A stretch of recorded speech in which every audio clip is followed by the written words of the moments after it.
Assalamualaikum warahmatullahi wabarakatuh. Di sini kami dari kelompok 4 yang beranggotakan saya sendiri, Mega Kartika Wijayanti, Ninda Ayu Aryani, dan Sekar Lintar Paramita. Di sini kami akan memaparkan mengenai Life Cycle Assessment pengolahan kopi bubuk Robusta.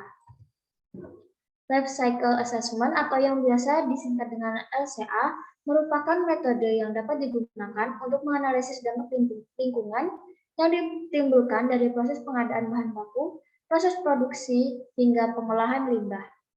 LCA merupakan sebuah mekanisme untuk menganalisa dan memperhitungkan dampak lingkungan total dari suatu produk dalam setiap tahapan daur hidupnya. Dimulai dari persiapan bahan mentah, proses produksi, penjualan, dan transportasi, serta pembuangan produk. Konsep dasar dari LCA ini didasarkan pada pemikiran bahwa suatu sistem industri tidak lepas kaitannya dengan lingkungan tempat industri itu berada. Pengambilan materi atau input yang berlebihan akan menyebabkan semakin berkurangnya persediaan material, sedangkan hasil keluaran dari sistem industri yang bisa berupa limbah, berupa padat, cair udara, akan banyak memberi dampak negatif terhadap lingkungan. LCA berusaha untuk melakukan evaluasi untuk meminimumkan pengambilan material dari lingkungan dan juga meminimumkan limbah industri. Selanjutnya, pemaparan mengenai LCA pada industri kopi akan dilanjutkan oleh Sekar Lintar Paramita. LCA pada industri kopi. Industri kopi Indonesia mengalami peningkatan pada industri hilir sebagaimana terlihat pada maraknya industri kecil menengah atau IKM pengolahan kopi. Pada data tahun 2019 menunjukkan bahwa luas area perkebunan kopi di Indonesia mencapai 1,24 juta hektar dengan produksi sebesar 729.074 ton per tahunnya. Peningkatan angka konsumsi kopi per kapita dan perkembangan industri kopi yang pesat di Indonesia memberikan dampak negatif terhadap penurunan kualitas lingkungan sebagai akibat yang ditimbulkan dari seluruh rangkaian kegiatan produksi kopi tersebut. Besarnya dampak lingkungan dari proses produksi pengolahan kopi dapat dilihat dengan metode Life Cycle Assessment. Metode LCA mampu memberikan gambaran terperinci mengenai dampak lingkungan yang ditimbulkan dari suatu industri yang hasilnya dapat dijadikan pertimbangan untuk memilih penggunaan bahan baku maupun proses yang tepat sehingga dapat mengurangi dampak lingkungan yang ditimbulkan dari pelaksanaan suatu proses produksi. LCM memberikan estimasi dampak lingkungan kumulatif yang dihasilkan dalam siklus produk. Maka dapat diketahui pada tahapan mana yang memberikan dampak paling besar dengan menganalisis, menghitung dampak lingkungan dan nilai emisinya secara komprehensif.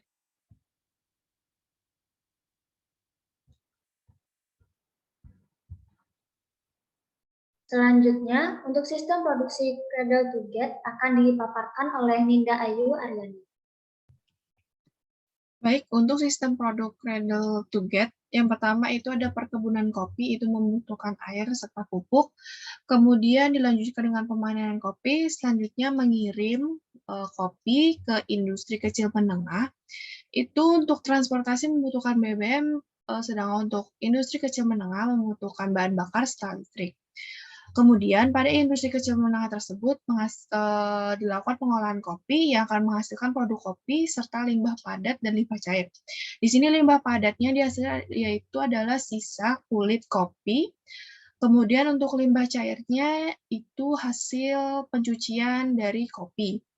Nah, untuk transportasi industri kecil menengah serta limbah yang dihasilkan pada pengolahan kopi ini menyumbang dampak negatif yaitu menyumbang emisi gas rumah kaca. Next. Kemudian skematik dampak yang ditimbulkan. Itu dimulai dari perkebunan kopi. Dampaknya yaitu terjadinya degradasi tanah.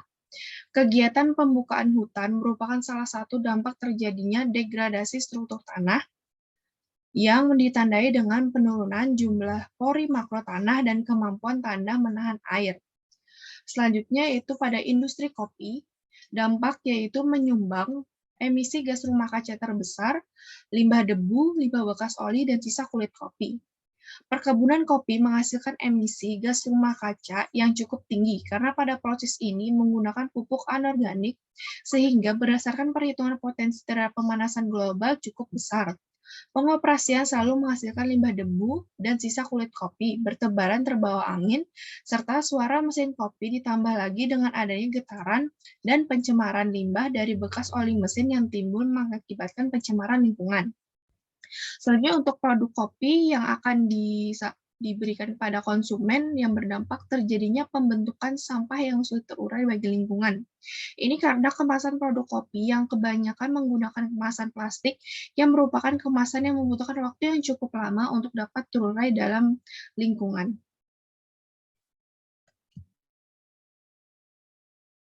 Baik, sekian presentasi dari kami. Apabila ada salah dan hilaf, kami mohon maaf. Wassalamualaikum warahmatullahi wabarakatuh. Terima kasih.